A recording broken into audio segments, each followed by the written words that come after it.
Olha que coisa, pessoal! O valor do diesel, o S10, o mais vendido no Brasil, aliás, o combustível mais vendido no Brasil, subiu 4 vezes mais que a inflação nos últimos 12 meses. Na verdade, subiu 15,5%, enquanto aí a gasolina avançou também 9,8% menos, mas subiu bastante em ambos os casos, muito acima da média do avanço de preços geral, o índice IPCA, né? E aí alguém mais atento com certeza vai se perguntar, mas se a Petrobras está segurando o preço do diesel esse tempo todo e ele está bastante defasado, como é que o preço subiu então e subiu tanto assim?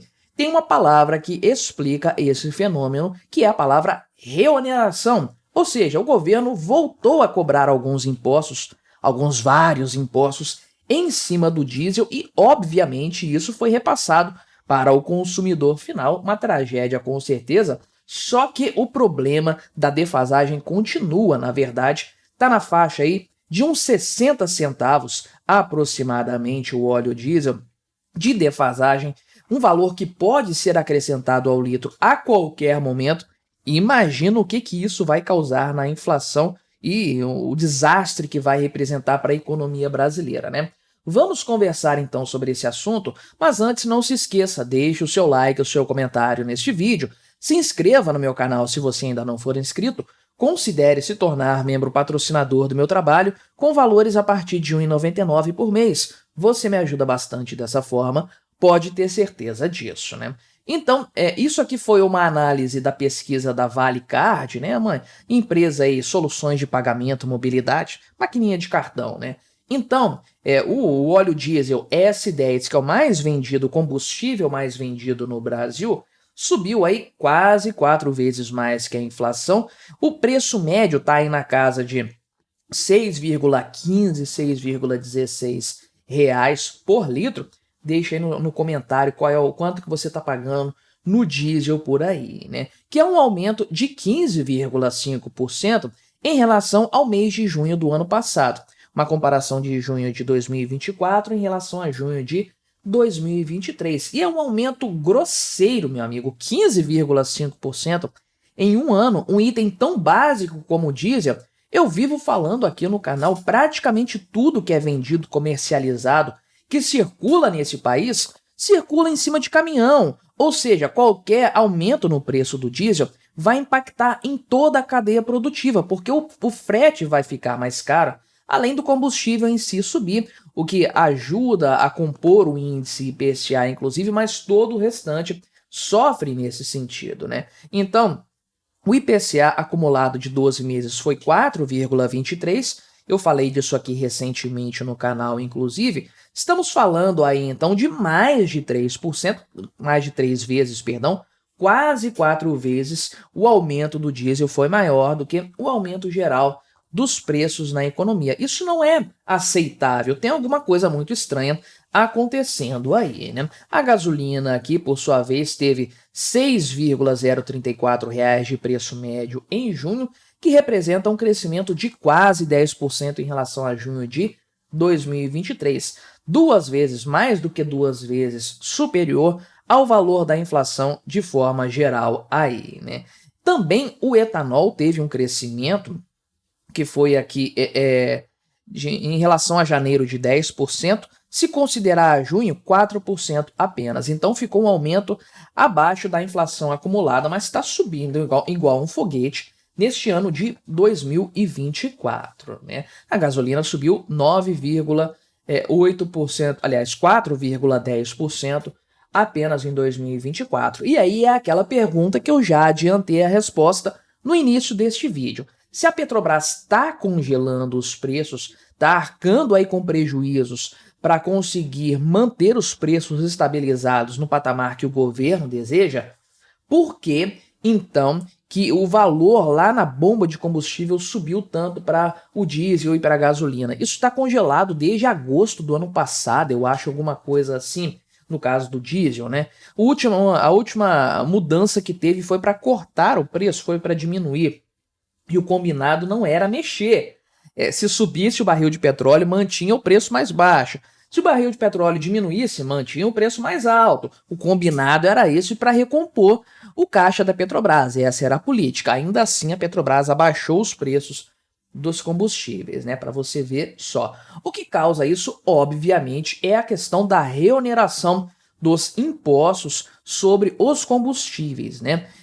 Lá na época do Bolsonaro, certamente você se lembra, houve corte desses impostos. O governo cortou, impressionante, cortou impostos, reduziu impostos e teve um superávit primário no ano de 2022, uma coisa impressionante. Obviamente a curva de Laffer nos explica isso. O governo teve um recorde de arrecadação, ainda que cortando impostos, porque a curva de Laffer nos ensina que a partir de um patamar, de uma determinada alíquota, que não tem como definir de forma bastante clara, de forma matemática puramente, depende de uma série de variáveis de circunstâncias, mas a partir de determinado patamar de carga tributária, a receita não aumenta. O governo pode aumentar impostos que a receita só vai cair a partir daí. Então, como o Bolsonaro cortou impostos 2021 e 2022 e a receita subiu, isso significa provavelmente que o Brasil está numa descendente da curva de Laffer, ou seja, quanto mais se cortar impostos neste momento, mais a arrecadação vai subir. Só que o governo Lula, é claro que olhou para isso, né, os combustíveis desonerados, e falou: vou meter a mão aqui e vou subir os tributos. E aí, obviamente, houve um aumento, uma retomada desses impostos de forma escalonada aí, mas voltou. O governo incluiu novamente esses custos aí dos tributos federais e também, no caso do ICMS, o tributo estadual. Então, PIS e COFINS voltaram e o ICMS também voltou, né? Houve escalonamento aí de alguns impostos, mas agora já está 100% como era antes aí. Não, uma tragédia, é claro. E é aquela questão, um governo que só faz aumentar impostos, queria arrecadar em cima do povo e tudo mais, não se preocupa em equilibrar o orçamento por meio do lado da despesa, nem nada disso. É certo que o governo Bolsonaro meio que já sabia que um substituto, um novo presidente da República, poderia bagunçar essa história toda, então houve uma modificação lá atrás da forma de cálculo dos impostos sobre os combustíveis. Isso deixou de ser percentual e passou a ser um valor aí, fixo, né? Estabelecido em centavos. Por quê? Porque aí você tem aquela variação constante da gasolina e tudo mais, aquela coisa do dólar subindo, isso faz com que a gasolina suba aqui no Brasil. Isso fazia os impostos subirem bastante, inclusive em cima da inflação, que é apenas a correção do valor. E aí você estabilizando o patamar ali em alguns centavos, ou sei lá, tem um valor fixo do ICMS no caso, você meio que congela a arrecadação, evitando que haja esse ganho aí com a inflação, com o aumento do dólar e tudo mais. Tudo bem que quando o valor do combustível cai, a tendência é que a arrecadação suba, mas geralmente sobe, não é? Essa é a verdade. Só que isso acabou sendo providencial para o governo Lula, que congelou o valor dos combustíveis num determinado patamar, então meio que acabou servindo de uma forma assim bastante prática, agora que o governo voltou com esse afã de arrecadar dinheiro novamente, né? Mas, então temos esse cenário de um aumento de 15% aqui em um ano no preço do diesel, que tem que ser colocado exclusivamente na conta do governo Lula por conta da retomada dos impostos. E aí a gente cai novamente na questão da defasagem. Tem um site da ABICOM aqui, os números mais recentes são do dia 1º de julho, então esse valor aqui não está exatamente atualizado, o PPI, que é o preço de paridade internacional, mas serve bem de referência. Tudo bem que houve um reajuste da gasolina nesse período, mas estamos falando do diesel, que não teve nada mexido do preço ainda, né? E aqui o pessoal fez a avaliação principalmente nos polos da Petrobras, que é a maior quantidade de combustível que circula aqui no Brasil, né? Então, você pode ver que o óleo diesel tem aqui uma defasagem de 0,60%, na faixa de 15% em relação ao preço internacional, 0,60 centavos.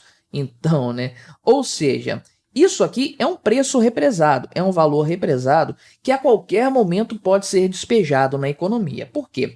Porque nós não sabemos até quando que a Petrobras consegue arcar com esse prejuízo todo aqui. Ela já abriu o bico em relação à gasolina, já abriu o bico em relação ao GLP, e só não fez isso ainda em relação ao diesel porque o governo sabe que isso aqui impacta, é um impacto em cascata na cadeia produtiva, porque aí os fretes vão imediatamente ser reajustados para cima, o que vai tornar todos os preços aqui no Brasil mais caros por conta desse custo extra. Então, por isso que o diesel foi segurado, apenas por esse fator. O impacto inflacionário dele é muito maior do que o da gasolina, ainda que ela tenha um peso grande dentro do IPCA. É que o diesel se espalha para absolutamente tudo na economia. Só que isso vai precisar ser feito em algum momento. E aí nós já temos 15% de aumento de preços sem mexer em nada da defasagem. Quando isso aqui for finalmente repassado para o consumidor final, essa bomba vai explodir, meu amigo, aí a inflação vai nas alturas e a gente pode esperar uns 15% a mais, conforme a gente viu ali naquele gráfico. Olha o tanto de distorção econômica causado pelo governo Lula e o quanto a situação ainda vai piorar, infelizmente. Mas me diga aí o que você achou dessa história, colabore com o nosso debate, se inscreva no meu canal se você ainda não for inscrito e até a próxima.